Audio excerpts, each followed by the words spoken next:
You must hire more men. Every able-bodied man has already been working for us for the past 3 months. Every man? Except the crippled. The men are hardly making a dent. They are not working hard enough. 20 men can't do the job. Gentlemen, we need 100 men or more. Or a machine to cut down the trees.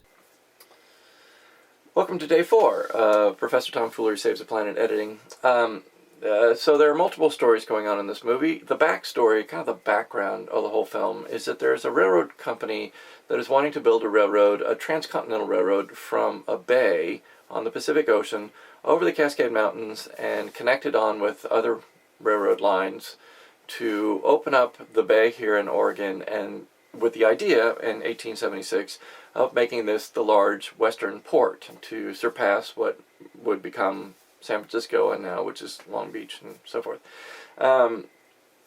This film is actually based slightly, very slightly, on the truth, because there really were these speculators who were trying to build this actual railroad, and the railroad was built from a bay that's to the west of me here, and the bay was very, very shallow, so they brought a ship into it and it floundered.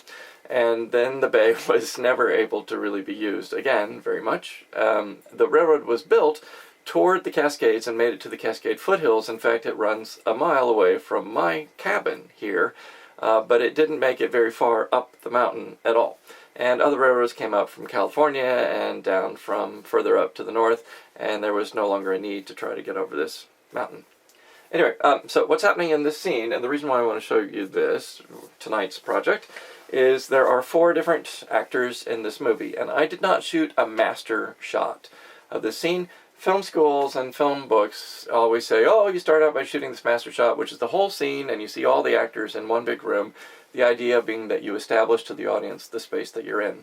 But if you've watched movies, you realize that you very rarely actually see this master shot at the beginning of a film. It often starts on 1 or 2 actors. So you just saw the beginning of the movie. I didn't shoot that master shot. Instead, I shot each actor individually going through the entire scene. So to edit this together, if you look on the screen, I have moved my 4 actors, because they're scenes, onto 4 different channels. So this one is Philip, is on channel 1, and channel 2 is Bruce, channel 3 is Peter, and channel 4 is Walter. And so this way, as I'm cutting together this scene, I know who has the next line, and so I will jump ahead and go to Walter, because Walter may have the next line, and I'll move, and I'll grab that clip of Walter saying that line, and I'll move it in to the scene that I'm building up over here on the far side. And then, of course, there are also cutaways and shots of other people who are reacting to the scene that's going on, so I'm not always just looking at the person who's speaking. So that is the project for tonight, and I hope you're having a wonderful day. I had a very long day, put out the podcast for entrepreneurs this morning, and also filmed a commercial for a client, which I'll be editing tomorrow, and then tomorrow night I will return again to Professor Tomfoolery Saves the Planet and show you how the scene turned out. I'll talk to you tomorrow. Bye now.